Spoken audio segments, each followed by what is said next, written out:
Hey everyone, Emma here. I was talking to a print shop owner recently. He said the real problem isn't major failures, it's the small defects that go unnoticed until the job is already delivered. At that point, you're reprinting, wasting material, and explaining things to the client. That's what we're getting into today, AI-powered quality control in printing. Thanks, Emma. That situation that you just described, well, it comes up more often than people admit. Let's start simple. If I'm running a printing operation, where am I actually losing money?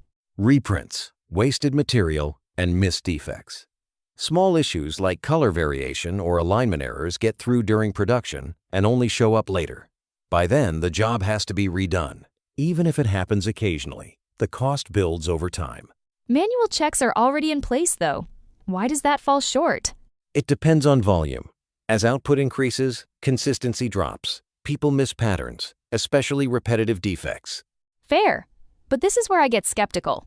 How does Biz4Group make sure this doesn't turn into a system that either misses defects or overwhelms the team with alerts?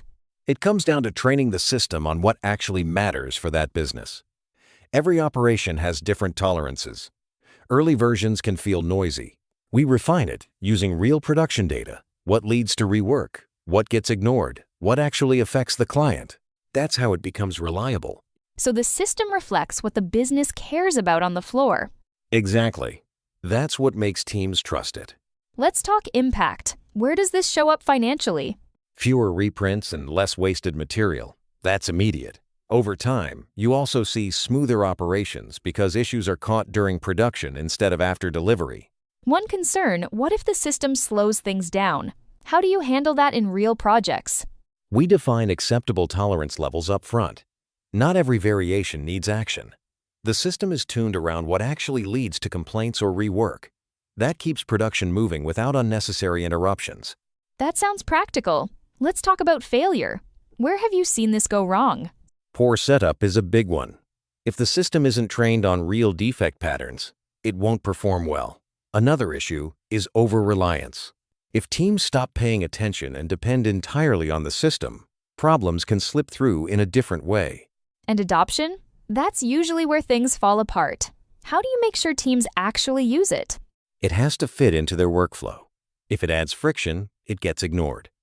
We integrate it into the production process and start with a small rollout. Once the team sees it working, they rely on it more. When does this not make sense for a business? When volumes are low or defect rates are already under control, the effort won't justify the outcome. This becomes relevant when small errors are already affecting cost or consistency. And if I don't do this? Manual inspection continues. As volume grows, consistency becomes harder to maintain. That leads to more rework and unpredictable quality over time. Give me a real scenario. What actually changed after implementation? We worked with a printing company dealing with frequent reprints. Their team was checking jobs manually, but results varied. Once the system was in place, issues were caught during production. Reprints went down, and they could see where errors were happening and fix the process. So the value comes from catching problems early in the process.